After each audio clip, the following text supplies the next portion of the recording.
versión de eyección reservada. Primero vamos a poner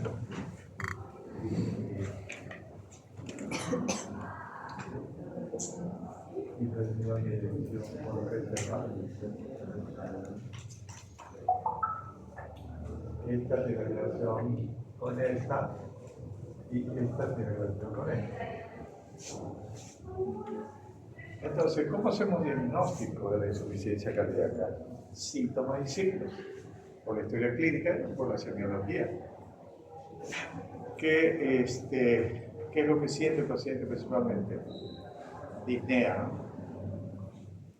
Entonces, es un síntoma y también es un signo, porque nosotros vemos cómo el paciente respira. El principal síntoma y signo es la disnea, la insuficiencia cardíaca.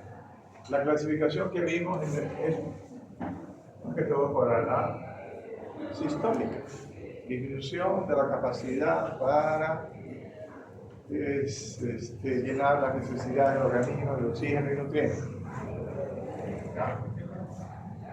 Las preservadoras de diastólica no tienen ese problema. Y esto se relaciona, desde mi punto de vista, con otra clasificación que podemos ponerla en un recuadro. Anterógrada, insuficiencia cardíaca anterógrada y retrógrada.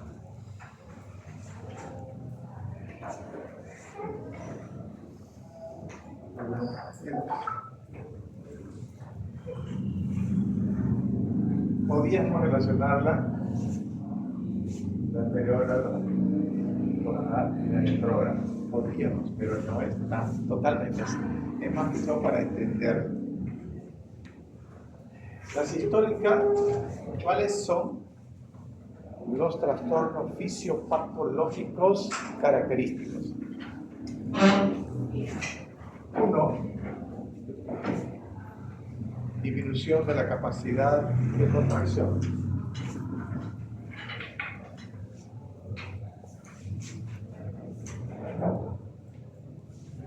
Y dos, resistencia periférica aumentada. Esos son los trastornos fisiopatológicos característicos de su estilo sistólico. ¿Qué vemos? ¿Qué encontramos en el examen físico? Tercer ruido y soplo sistólico regurgitativo mitral. Es un resumen, porque ya ustedes escucharon toda la explicación. Entonces, nosotros antes de esto ya hemos visto que el paciente está edematizado, está con disnea importante, ¿no? Así está el paciente con una insuficiencia cardíaca congestiva. No voy a hablar de la otra clasificación, pero está con la insuficiencia cardíaca congestiva, o sea, o descompensada, porque hay insuficiencia cardíaca compensada, dijimos eso. Entonces, ¿cómo está el corazón en la radiografía? El corazón en la anatomía, así está. Pero nosotros, semiológicamente es difícil determinar, porque tenemos que hacer percusión, y es más difícil porque depende de la persona, es más difícil delimitar el área. Entonces, los rayos X, la insuficiencia sistólica, área cardíaca grande, aumentada.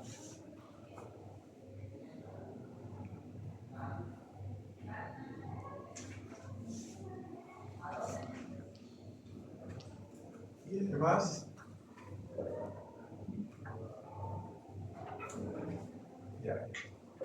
congestión pulmonar. Estamos hablando de una insuficiencia cardíaca ya bien definida, ¿no? Grado 4, digamos. La insuficiencia cardíaca con fracción preservada o diastólica Teóricamente no habría insuficiencia de acuerdo a nuestra definición, porque si esta progresión de eyección reservada lleva cantidad de sangre adecuada, el principal problema es retrógrado.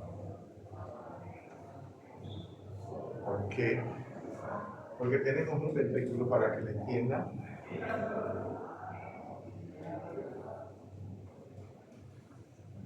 un ventrículo que tiene un engrosamiento a la pared, y esa pared creció hacia adentro, entonces disminuyó la luz. Aquí tenemos la aurícula izquierda, hablando del ventrículo izquierdo, ¿no? También puede haber el ventrículo derecho. ¿Qué pasa con esto? Genera una dificultad para que pase la sangre en la secuencia de aurícula-ventrículo. Si no pasa todo, esto se vuelve un obstáculo. Este ventrículo así se vuelve un obstáculo. Si no pasa toda, esa sangre que se queda hace presión sobre las paredes.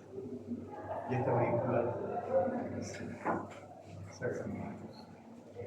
Y ese volumen aumentado y esa presión se transmite a las venas pulmonares, como ya dijimos, retrógradamente, y va a ocasionar también congestión pulmonar, igual que la sistólica. Entonces va a dar signos de insuficiencia cardíaca, por más que sea una sujeción.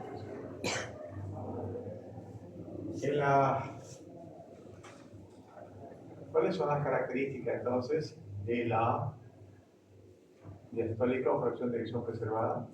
La rigidez de la pared. La rigidez de la pared.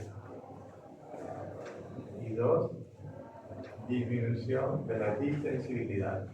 Es parecido para mí, pero eso es lo que dice el libro. Sí, distensibilidad es parecido. Luego, ¿qué vamos a encontrar en la clínica? Cuarto ruido y soplo sistólico eyectivo aórtico. Es un resumen, no estoy hablando de detalle, ya ustedes escucharon la explicación.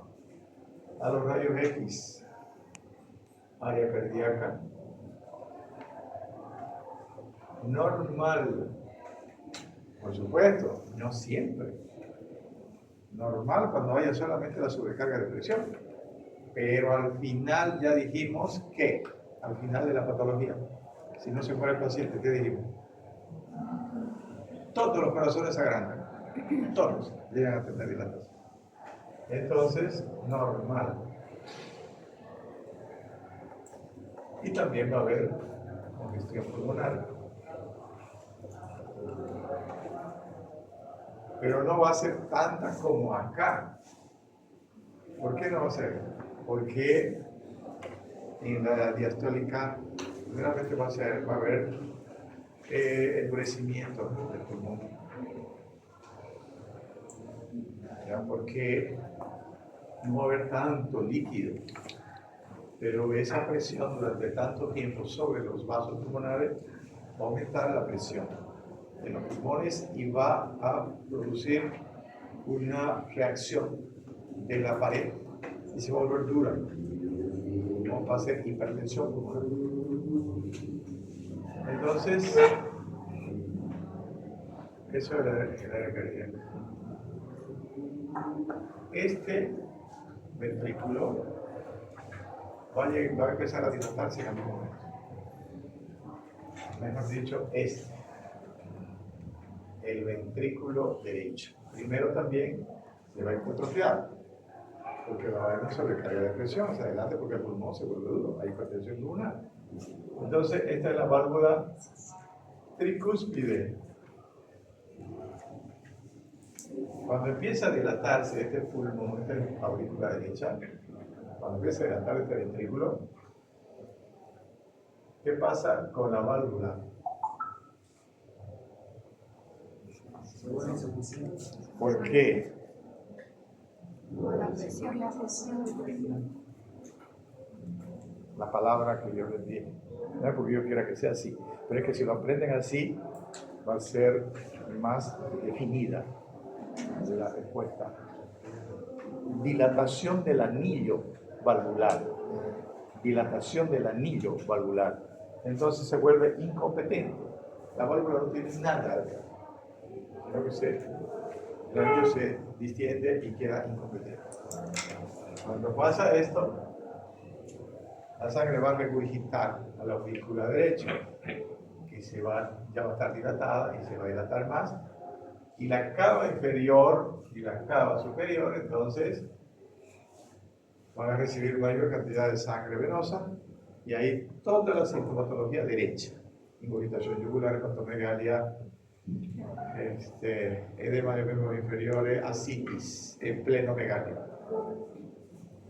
¿Entendieron? Sí. ¿Parece matemática? Entonces, yo lo hago esto porque a veces cuando pregunto no responde. A mi grupo no le dice. Así resulta. Quizás porque pasó tiempo. Entonces, como no siempre vienen todos, por si no venir a clase, es muy difícil entender. No van a poder comprender bien. No porque sea difícil, sino porque hay que razonar.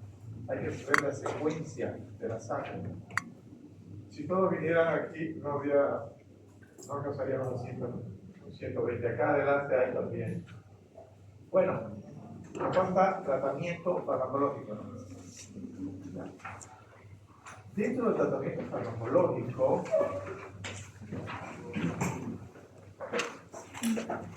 tratándose de la insuficiencia sistólica, porque es más frecuente también. ¿Cuál es el objetivo del tratamiento de la insuficiencia sistólica? ¿Qué queremos que suceda en el corazón? Una mejor contracción. Una mejor contracción. Aumentar la compresibilidad del corazón y disminuir la resistencia muscular periférica. Una de ellas, ¿cuál es la más importante? ¿Con cuál nos quedamos? Con la contracción, disminuir. Bueno, cuando yo estudié medicina era eso, aumentar la contractibilidad del corazón. Solamente se hacía eso, se daba diurético y se daba potasio. Digoxina, diurético, potasio. Cuando apareció el ecocardiograma, vio de que lo más importante es disminuir la resistencia periférica. Y lo más importante, ahora la digoxina se usa poco. Yo la uso. Y también les indico que ustedes la deberían usar en ciertas circunstancias ya, con indicaciones más precisas. Hace unos, creo que ya 3 años, fui a un congreso de Brasil y como anécdota hubo una controversia entre un cardiólogo mayor y un cardiólogo joven. El cardiólogo mayor decía que ya no se use. Contra todo pronóstico, porque debía ser al revés, el joven decía que sí, tenía nomás su indicación. ¿Cuál es el objetivo de los medicamentos en cardiología y en todo? Que el medicamento, además de hacer su papel, de modificar un aspecto patológico, permita que esos órganos se recuperen. ¿Ya? La digoxina no hace eso. La digoxina solamente hace un efecto, digamos, sintomático, pero no mejora digamos, la salud del corazón. No aumenta la esperanza de vida del corazón y de la persona. Entonces, pero yo la uso y me ha dado resultados todavía. Indicación precisa, ¿sí, no? Porque para usar los los vasodilatadores, que son los que se usan para disminuir la resistencia periférica, hay pacientes que van a tener una presión de 120/80, 130/90, 140 90 incluso, y con insuficiencia sistólica. Y otros van a tener 170, 180, 90-80. Entonces, y a todos le vamos a dar vasodilatadores. No es lo mismo, entonces, empezar a usar vasodilatadores uno o otro. ¿Cuándo yo uso? Vamos a hablar sobre, cuando hablemos de la digoxina, sobre las indicaciones generales de la digoxina, o de los digitálicos. Con mi grupo hice una pregunta de, ¿en qué caso se usa la digital? No entendieron algunos. Porque los digitálicos, genéricamente, ¿no?, son los que tienen una función de mejorar la contracción principalmente. Y uno de los digitálicos es la digoxina, que es el único que se usa ahora. Entonces, vasodilatador es el factor principal de tratamiento de la insuficiencia cardíaca sistólica, es disminuir la resistencia periférica. Eso. El mejorar la contracción está en segundo plano, porque al disminuir la resistencia periférica mejoramos la contracción indirectamente. Doctor, disculpe, con respecto al tratamiento farmacológico que vayamos a elegir, ¿no sería importante tomar en cuenta cuál es la patología que tiene primero, para luego saber si se le va a usar un digitálico o un vasodilatador? No. ¿O se puede dar el mismo para todos los pacientes? No. ¿Cuál es la fisiopatología de la insuficiencia cardíaca sistólica? O sea, llega un momento en que las causas son importantes, por supuesto, porque no es lo mismo el Chagas que una hipertensión. Pero eso va a mejorar un poco el pronóstico del paciente, porque el hipertenso va a tener todavía cierto resquicio de hipertrofia. El chagásico no, va a ir directo a dilatar. Y las lesiones que da el Chagas en el músculo son diferentes en relación a la hipertensión, a la miocardiopatía hipertensiva. Pero los dos se está produciendo común insuficiencia sistólica. Los dos tienen dificultad para expulsar sangre por una resistencia periférica aumentada y por la disminución de la capacidad de contracción. Entonces, el tratamiento es común desde ese punto de vista.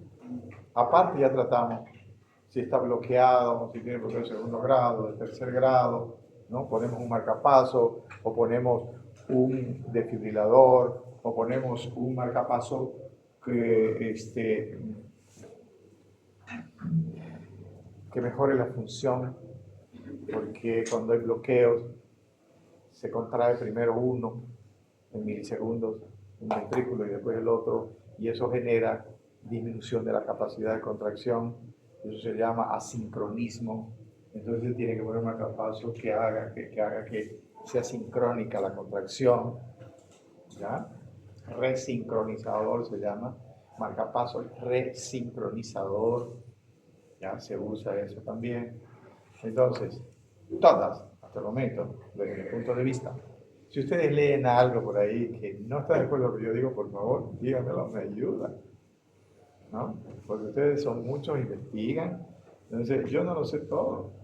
De repente, ya hay algo por ahí que hay que evaluar, hay que discutir, ¿no? Porque el conocimiento no hay que aceptarlo así porque se lo dicen el docente. El docente tiene su conocimiento, tiene su forma de manifestarlo, pero no es la verdad total. No digo absoluta porque nadie tiene la verdad absoluta. Lo que hay que hacer es en todo recibir la información y comprobarla. ¿Qué dijimos que es ese conocimiento? Constructivista. Ustedes construyen su conocimiento propio, personal. No es el docente dijo. No es suficiente. Yo digo, porque yo lo leí, el docente dijo y yo lo leí, comprobé que era así. Ese conocimiento ya es para siempre. Para siempre relativamente, porque la ciencia va cambiando, ¿no? Por ejemplo, eso es la digoxina.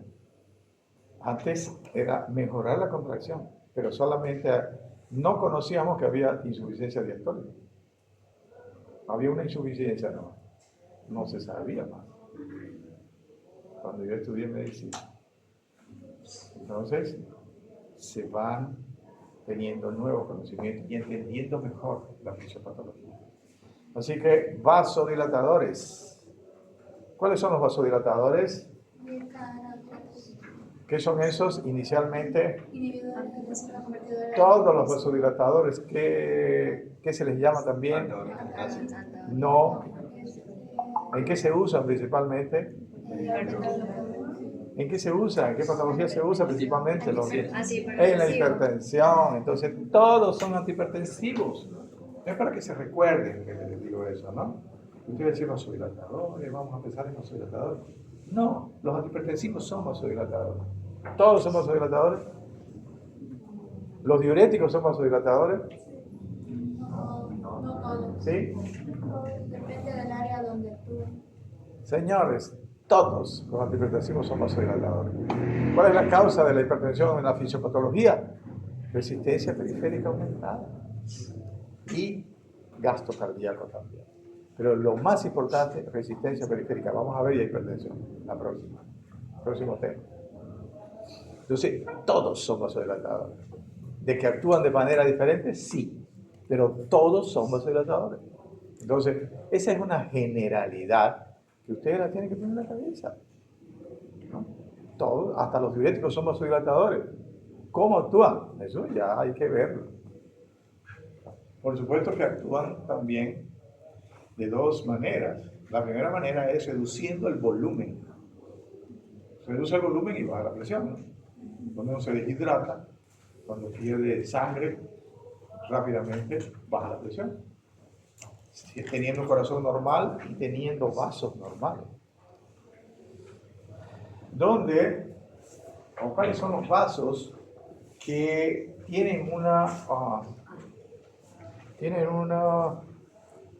la mayor capacidad para mantener los niveles de presión, o son los que reciben el efecto de los vasodilatadores para bajar la presión? ¿Cuáles son esos vasos? Vasos venas. ¿Qué características tiene que tener entonces? Músculo liso, son los que tienen más músculo. Porque ahí actúa ¿qué? ¿Qué actúa sobre los músculos? Los mediadores químicos, catecolaminas, adrenalina y noradrenalina. Todo hay que relacionarlo. Todo tiene relación. No aprender a tomar. Esto es así, así, así, así. Y lo demás no sirve. Todo está relacionado. Entonces, ¿cuáles son esos vasos? No les digo porque ustedes ya deberían haberlo estudiado cuando estudiaron anatomía funcional. Voy a borrar eso, a ver si borra. Si espero más, ya no borra. Vamos a reclamar porque esto no puede ser. Toditos están igual. Por lo menos ya lo intenté. Con alcohol, ¿sabes? ¿Ok? Con alcohol. Pero no, generalmente no debería, ¿no? Sí, no debería. Generalmente debería ser así. Se ve que parece que los limpiaron para que los vean los pares evaluadores solamente, no para que funcionen. Muy bien, entonces con todo eso ustedes ya tienen la base de insuficiencia cardíaca y ya la dominan. Es un tema difícil, aparentemente, pero es un tema resumen, le dije al principio, creo, ¿no? Porque resume al final, todo lo que sucede en el corazón con las diferentes causas que llevan a la insuficiencia cardíaca. Entonces ahora nos toca ver ya cuáles son esas causas. Vamos a ver hipertensión, vamos a ver neuropatía, vamos a ver cardiopatía isquémica. Entonces vamos para frente y atrás, frente, gente.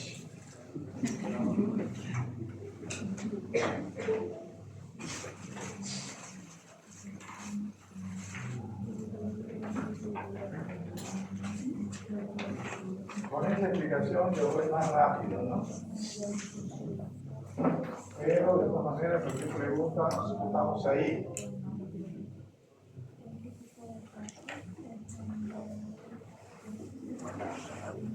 Vamos a terminar ahora ya este tema. 7. No más.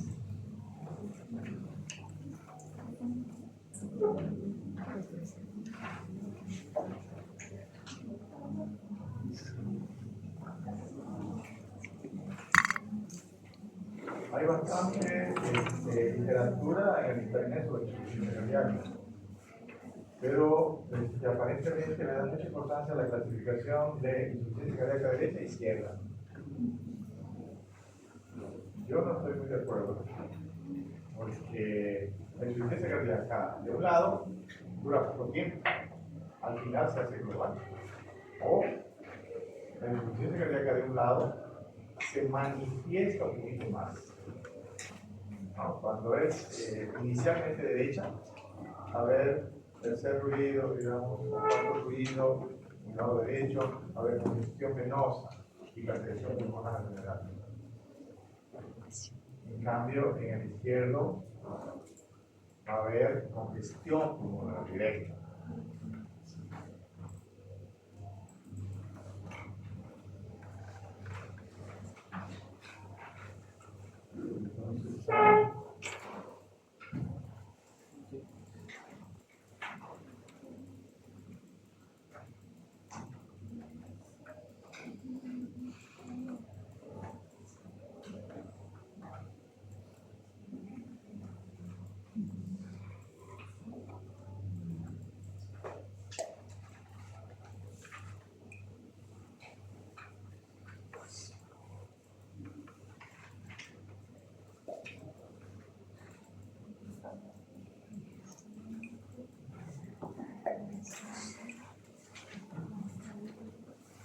Fármacos, captopril, enalapril y lisinopril son los IECA, inhibidores de la enzima convertidora de angiotensina. El captopril dijimos que venía en comprimidos de 25 y 50 miligramos. Se usó mucho como medicamento para la emergencia hipertensiva, pero yo creo que se exageró, porque no eran emergencias en general. Las emergencias las hacía el médico o el paciente, porque sabía que tenía 150, 100, por ejemplo, se preocupaba y pensaba que iba a tener cualquier rato un accidente vascular cerebral, y llegaba al médico y también peor, le decía, pero ¿cómo es que no se mueva? Tiene sentido. ¿Cuánto tiempo estaba con esa presión? ¿Cuál es el factor que hace que la persona se sienta así? Emocional. Vive emocional hace totalmente en los niveles. A veces, aunque no suba la presión diastólica, sube la sistólica por una emoción, no hay para qué dar antihipertensivo. ¿Cuándo se da antihipertensivo?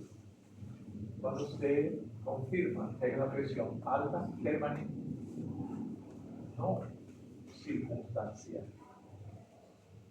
Que hay personas que tenían presión normal, tuvieron una subida brusca y tuvieron un accidente vascular, pueden hacer, raro, pueden. Quizá que un aneurisma y llegó un poquito de presión, se rompió. Pero eso es rarísimo. Vamos a lo más común. Entonces el captopril se da cada 8 horas. Se puede dar hasta cada 2. En la insuficiencia cardíaca hay que tener 2 condiciones. Una, se empieza con dosis mínima. Dosis mínima. Y tener presente la presión, los niveles de presión. Si tiene, por ejemplo, 90-70 de presión, hay que darle con cuidado, ¿no? ¿Cuánto es? 6.25 cada 12 horas de captopril. ¿Cuánto tiempo debe tomar esa dosis? 15 días aproximadamente. A los 15 días se evalúa y se aumenta la dosis.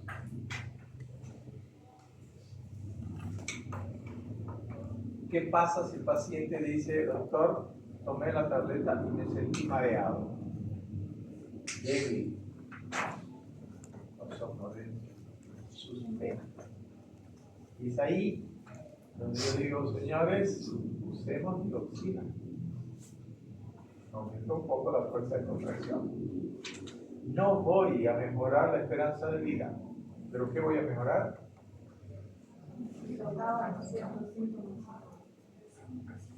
La calidad de vida. Calidad de vida. En última instancia, ¿qué es lo más importante?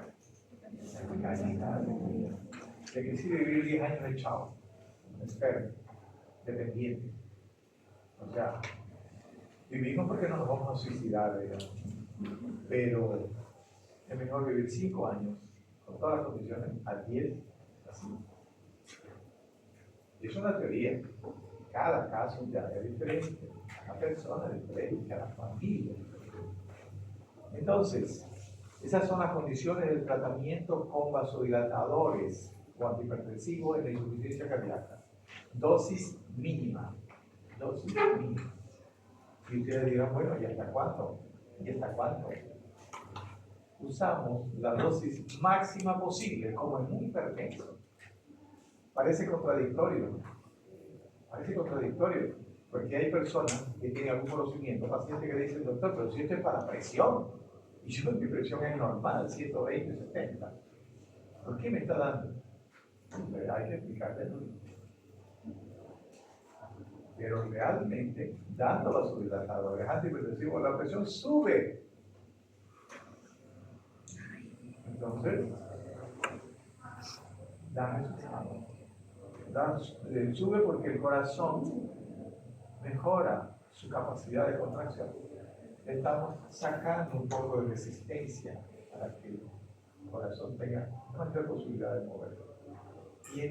Hace menos esfuerzo y impulsa. Entonces, esas son las condiciones para usar los antihipertensivos, vasodilatadores en la insuficiencia cardíaca.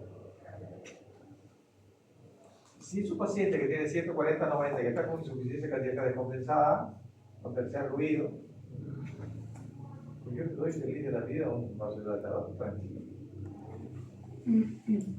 Como darle un antihipertensivo. Entonces el captopril se va subiendo 6.25 cada 12, 6.25 cada 8, y después 12.5 cada 12, y así sucesivamente. El captopril acá no se lo usa casi. Se lo usa más en Brasil y en Venezuela, porque el SUS allá lo utiliza bastante, es más barato. Acá lo que más utilizamos es el enalapril. El enalapril es un medicamento y el que realiza el efecto es un metabolito, no es directamente el enalapril. El enalapril se da cada 12 horas. Viene de 5 miligramos, de 10 miligramos en comprimido y de 20 miligramos. El de 20 viene con diurético, algunos con 25 miligramos de hidroclorotiazida. Entonces, ¿qué hacemos nosotros? Ahora creo que tuve una paciente que tenía 90-80 con una sistólica de 90 y diastólica de 10 milímetros de mercurio de diferencia. En el eco, modo M, así, eso quiere decir que el corazón normalmente hace así, impulsa más del 50%. En este caso hace así. Ese es el movimiento. Entonces, y le di enalap, que es el enalapril de la línea vago, 5 miligramos, medio de la mañana, medio de la tarde. Y le dije que si sentía un poquito mareo o otra cosa, lo suspenda. Creo que le di digoxina también. La voy a tomar. Entonces ese corazón, ya con esta presión, si no hay algún otro factor excepcional, ustedes se dan cuenta de que ese corazón realmente está en un estado muy deplorable. Es un corazón grande, ¿no? Y ese corazón, pues, no va a durar mucho. Y ahí depende también un poco de la causa. Si es un hipertenso, tiene mayor probabilidad de sobrevivir, pero si es mucha grasa, por toda el trastorno que tiene el miocardio. A la fría entonces cada 12 horas se empieza con 2.5 cada 12 horas. 5 miligramos, medio y medio, no hay 2.5. Luego tenemos el lisinopril. El lisinopril se da una sola vez al día. Viene comprimidos de 10 y de 20 miligramos. El de 20 con diurético hidroclorotiazida 12.5.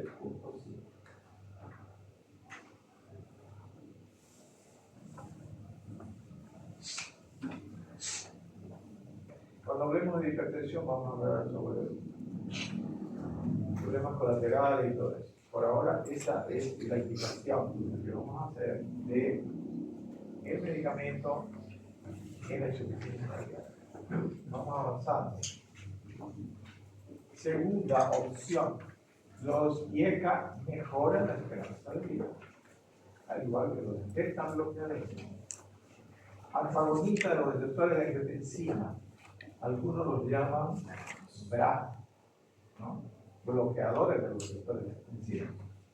Nosotros los llamamos ARA2. Así tenemos el primer ARA2, es el losartán. Los losartán vienen comprimidos de 50 y de 100 miligramos. Algunos ya vienen combinados, uno de los primeros vienen combinados con amlodipino. Algunos lo usan una vez al día, pero en general se usan 2 veces al día. ¿Cuánto para empezar? 25 miligramos cada 12 horas, mitad de 50. Si ustedes quieren empezar todavía con la cuarta parte, podrían hacerlo. Si ustedes no tienen experiencia y quieren medicarlo porque no hay en ese lugar nadie más, pueden empezar con una dosis menor.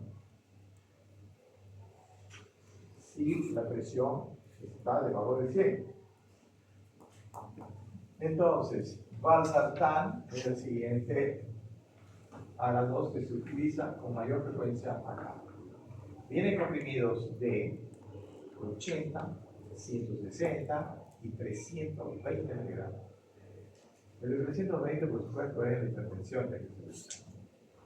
Entonces le podríamos dar el de 80, medio a la mañana, medio a la tarde. No, ahí sí que no está bien. Porque el valsartán ya se usa una sola vez al día. Solo los losartán se usan 2 veces. Y en algunas partes dice que lo usan una vez. La mayoría lo usamos 2 veces. Luego viene el candesartán. Comprimidos de 8, 16 y 32. El de 8 se da medio cada 12, 4 miligramos para empezar. Los 3, hay un laboratorio que los 3 los trae con diurético, con hidroclorotiazida 12.5, que es la línea Zaval, con el nombre comercial de Blox. No estoy haciendo propaganda, pero lo digo porque ustedes van a ver el nombre comercial y tienen que conocer algunos.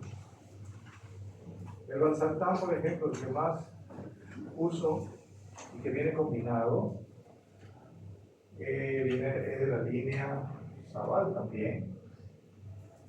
¿Y por qué lo uso más? Porque fue uno de los primeros que hizo combinaciones, 3 combinaciones: valsartán, amlodipino y diurético. La polipíldora se llama. Entonces, tiene nombre comercial de Valsartan.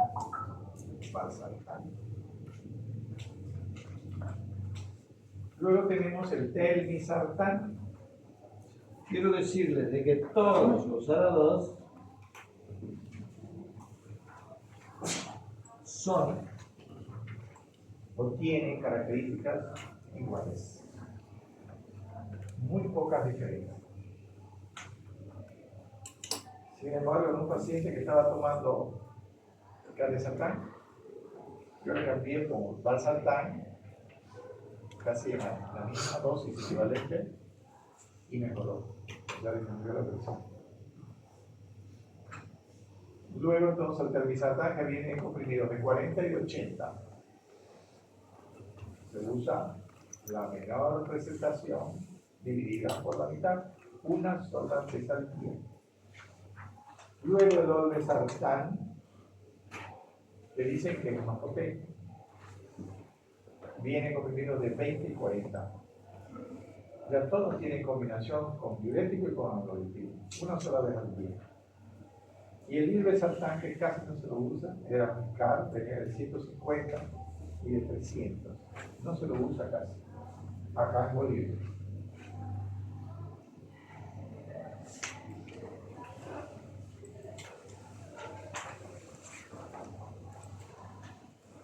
Tercera opción, y hasta cierto punto no siempre se da vasodilatadores como tal, sino también beta-bloqueadores que son vasodilatadores pero tienen otro efecto.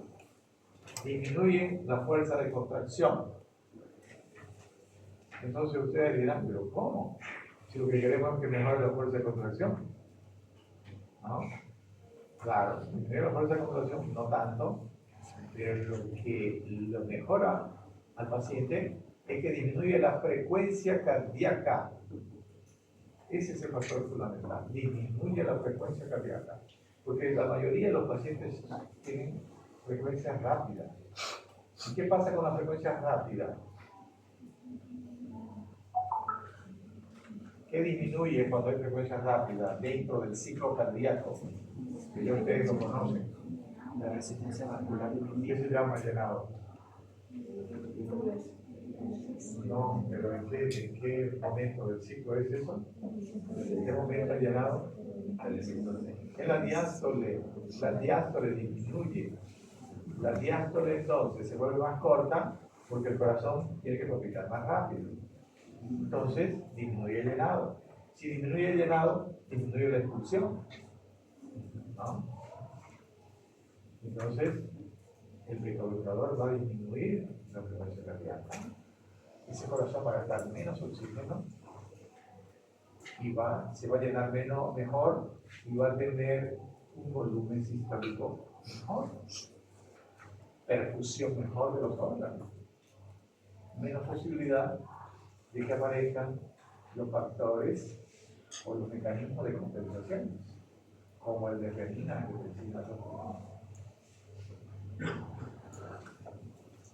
Entonces, los beta-bloqueadores tienen, además de que son vasodilatadores, disminuyen la frecuencia cardíaca y disminuyen algo la fuerza de contracción. Pero ese efecto de disminuir la fuerza de contracción queda olvidado porque disminuye la frecuencia y eso hace que el corazón tenga menor gasto de energía. Se contrae menos veces. O sea, el corazón está palpitando rápido, es como si nosotros estuviéramos corriendo. Entonces, caminando nos gastamos menos energía y menos oxígeno. Así tenemos entonces el carvedilol. Estos son los beta-bloqueadores de última generación. No se usan en la insuficiencia cardíaca, los de primera generación, como el propranolol y el atenolol. El carvedilol es un beta-bloqueador, pero es mixto, beta-alfa, algo alfa más beta. El carvedilol viene en comprimidos de 6.25, de 12.5 y de 25 miligramos. ¿Cuánto se da? 6.25, la mitad cada 12 horas para empezar. Y ustedes pueden empezar con una vez al día también. No es lo que se debería dar, pero si ustedes están empezando a tratar, entonces dan una vez al día y comprueba, ¿no? Porque de repente no lo vengan a decir ese día. Y se toma de nuevo, y el primero ya, y no estuvo bien, ahí se lo suspenden, ¿no? Y le dan la mitad, la cuarta parte. Lo importante es empezar. Carvedilol entonces 2 veces al día. Bisoprolol. ¿Tiene comprimidos de 5? No. Hay un laboratorio que trae 1.25, 2.5, 5 y 10. 4 presentaciones. Las presentaciones con menor cantidad, por supuesto, están indicadas para insuficiencia cardíaca, no para hipertensión en general. 1.25, una sola vez al día. El carvedilol 2 veces, el bisoprolol una sola vez. Empieza con 1.25. Luego, el metoprolol, que acá se usa muy poco. Comprimidos de 25 y 50 miligramos. Yo no lo uso, casi no hay. ¿Cuál es el problema básico en los beta-bloqueadores para usarlo? Primero, de que el paciente, hay pacientes con insuficiencia cardíaca que tienen una frecuencia baja o en el límite inferior. Esos pacientes son generalmente chagazos. En esos casos, usar beta-bloqueador no es lo mejor. Ahí no hay que usar. Pacientes con asma bronquial produce broncoconstricción. No tanto esto, los de primera generación. Pacientes con EPOC también pueden empeorar. Entonces, es una limitación para usar beta-bloqueador. El nebivolol me estaba olvidando. El nebivolol es el último que ha llegado. Se presenta en comprimidos de 5 y 10 miligramos. Pero una sola vez al día. Se empieza con 2, es posible.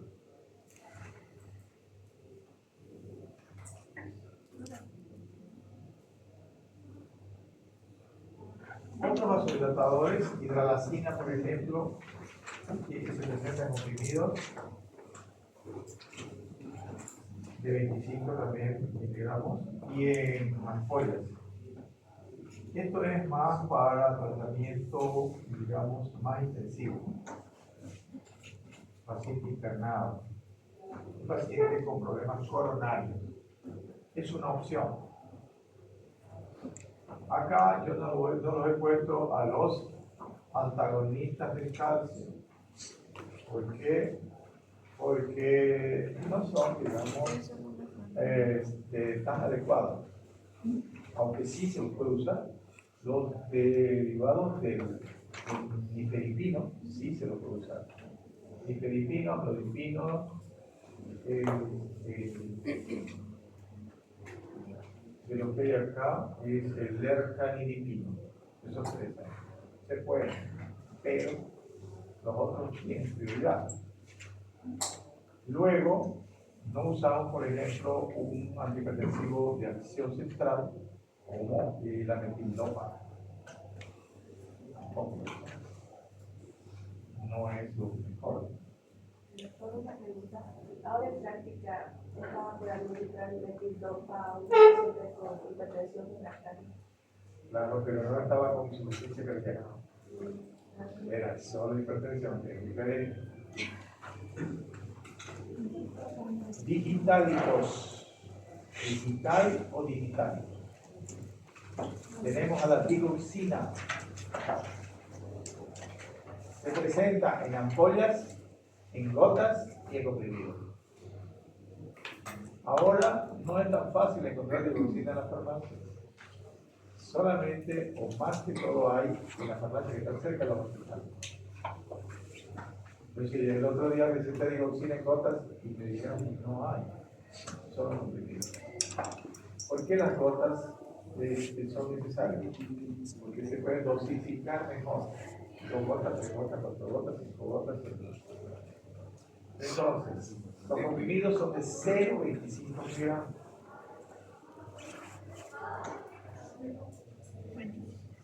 Las gotas vienen entre 10 y 12 gotas, son 0,25 miligramos. Digo 10 a 12 porque depende de la línea de laboratorio. La que más hay acá es la de la línea Sigma de Cochabamba, pero es cara. Luego, las ampollas. Las ampollas vienen de 0,25. Se las usa poco también, porque antes, cuando la persona estaba con falta de aire, se le daba diuréticos y se le daba digoxina por la precocidad de carnapia, hacerse ruido. Y se le hacía una dosis de ataque con ampolla. Una ampolla cada 8 horas en las primeras 24 horas. Si el paciente era virgen, quiere decir que nunca usó digoxina o digitalis, porque si estaba usando, eso quiere decir que nunca usó. Si estaba usando, es fácil que se intoxique. Entonces, eso tenía que siempre uno tener en cuenta. ¿Ya? La intoxicación digitálica que da muchos problemas. Y la relación de la dosis terapéutica versus la dosis de intoxicación es pequeña. Se han aclamado. Van a votar, ¿quién no va a votar por Alcázar? ¿No? Ya pedida. ¿No va a votar?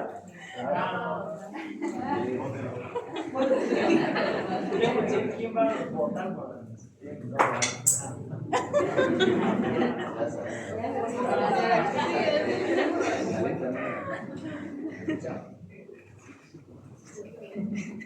En la política hay mucha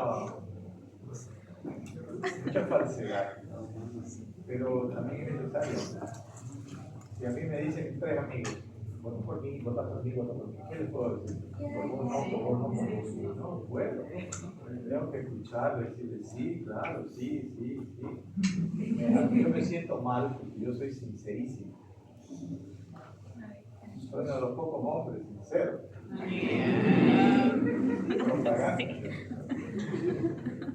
Entonces, pero me ponen mal. Si hay 2 amigos, yo digo, 2 veces. No, pero al final no tiene que decidir. Da pena. A mí no me gusta hacer campaña, porque pienso de que es un favor que yo estoy pidiendo. No me gusta pedir favor. Aparte que los favores se pagan. Los favores se pagan o se los cobran. Así que es mejor no pedir favores así simples. Cuando uno realmente ya no puede más ahí. Pero pedir favores así nomás, cuidado, después se los cobran. ¿O no? Es una forma de ver. Entonces, las 3 presentaciones de la digoxina. La digoxina entonces se daba en ampollas, pacientes terminados, se le daban ampollas, digamos, de ataque 3, y después se seguía con una ampolla, se era grande, se tenía buen riñón, tenía buen peso, y tenía buen riñón. O si no, se lo mantenía con media ampolla. ¿Por qué? Porque la digoxina es un medicamento que se queda más tiempo circulando. O en las proteínas. Ustedes saben que farmacológicamente los medicamentos se absorben y se ligan a las proteínas. Mientras más se ligan, más tiempo va a durar.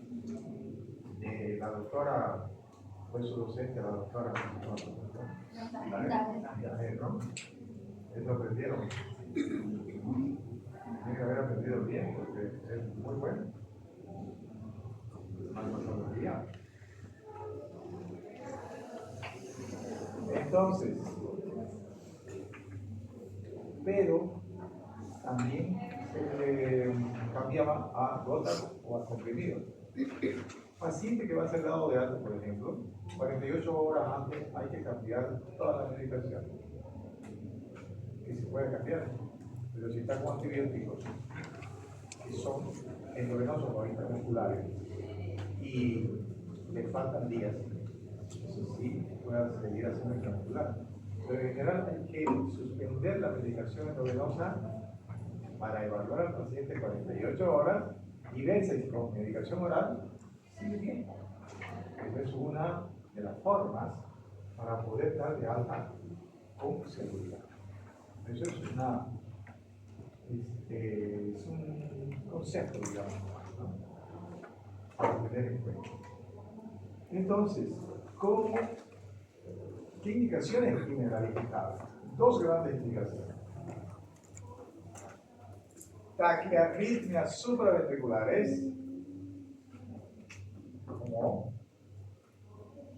como fibrilación auricular, flutter auricular.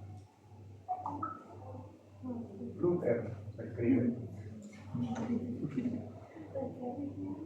Supraventriculares, quiere decir por encima del nodo AB auricular.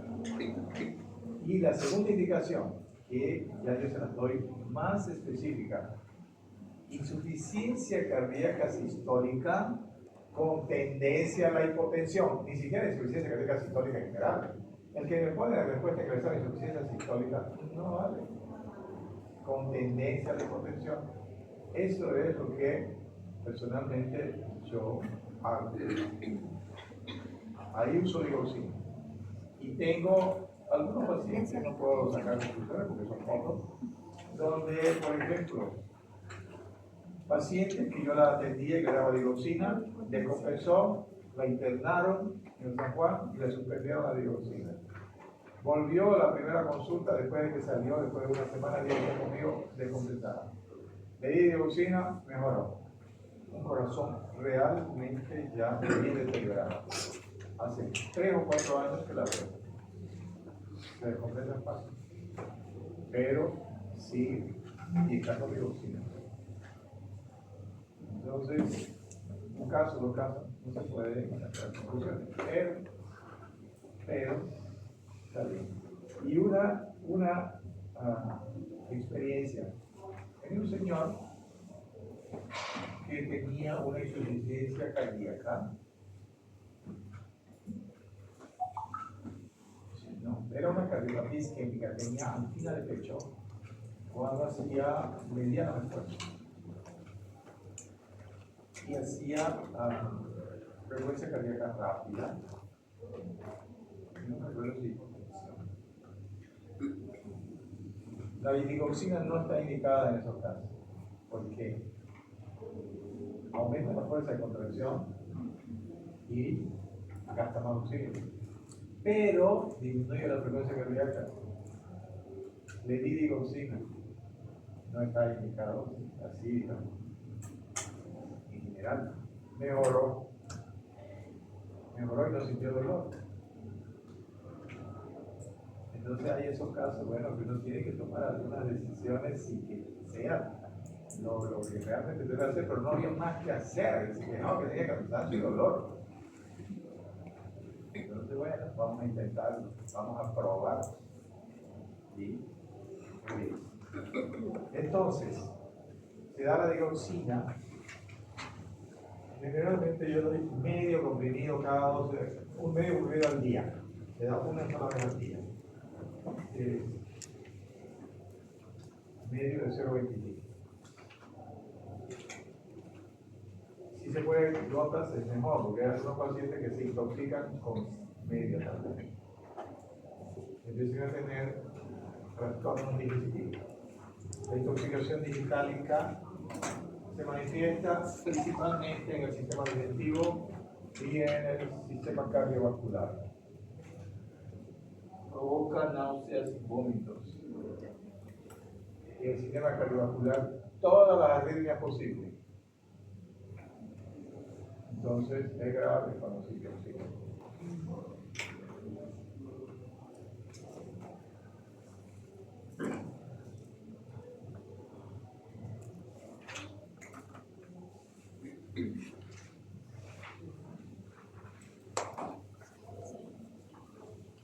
la insuficiencia cardíaca, además del vasodilatador, además de la dioxina, también tenemos que dar antiagregantes plaquetarios. ¿Por qué? Porque generalmente los corazones ya son grandes en la insuficiencia sistólica, ¿no?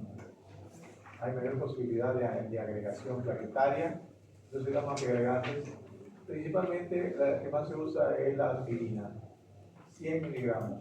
Aunque hay presentaciones de 75, 81, 100, 125 y 250 miligramos. Ya no se usa, aunque antes se usaba día por medio.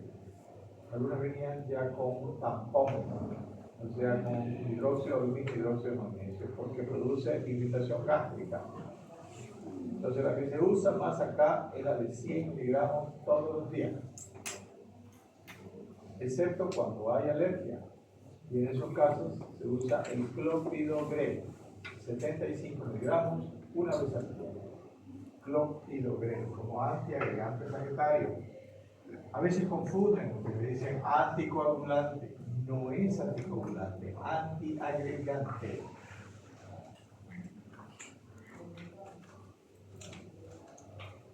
Las complicaciones más frecuentes de los pacientes cardiópatas internados o acamados son infecciones pulmonares y trombosis venosas en los miembros inferiores. Toda persona que está más de 48 horas en cama puede tener estas complicaciones, no solamente los cardiópatas, especialmente las personas mayores. Por eso es que se intenta en todas las situaciones donde la persona está delicada, hacerla que se mueva lo más rápido posible. Si hizo una cirugía, también tiene que moverse. En la insuficiencia cardíaca, el reposo es importante, como ya dijimos. ¿Cuánto de reposo se da en la insuficiencia cardíaca?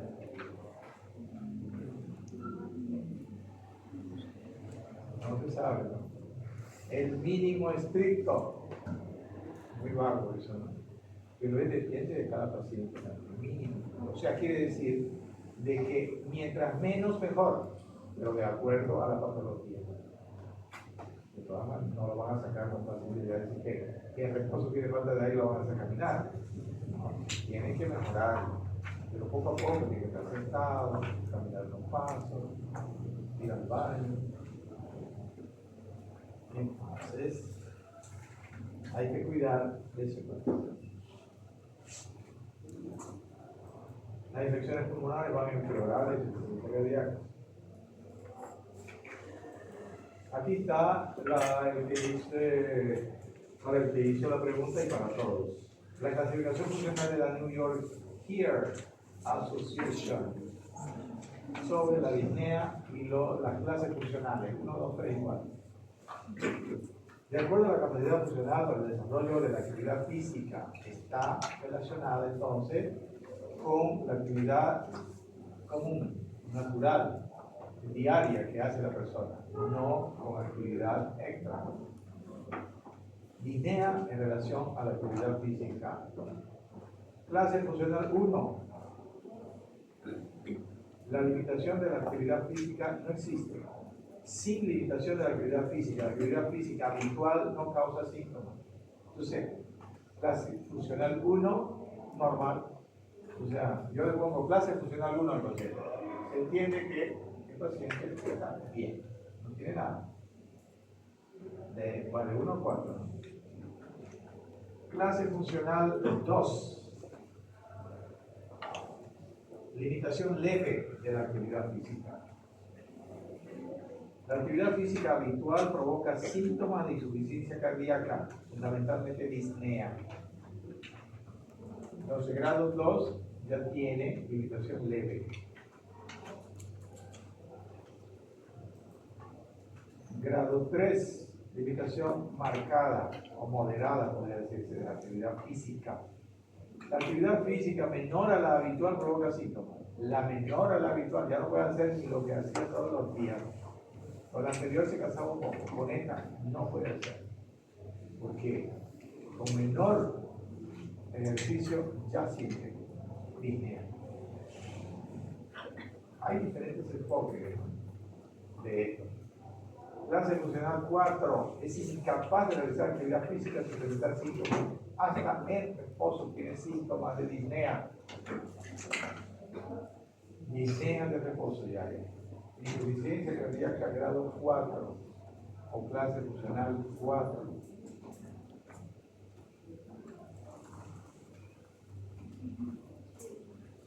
¿Alguna cosa que me haya olvidado? Terminamos el tema.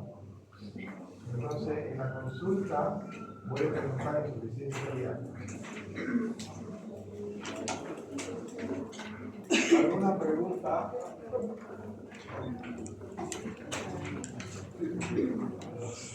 ¿Cuándo comenzamos esta materia? Hace 2 semanas.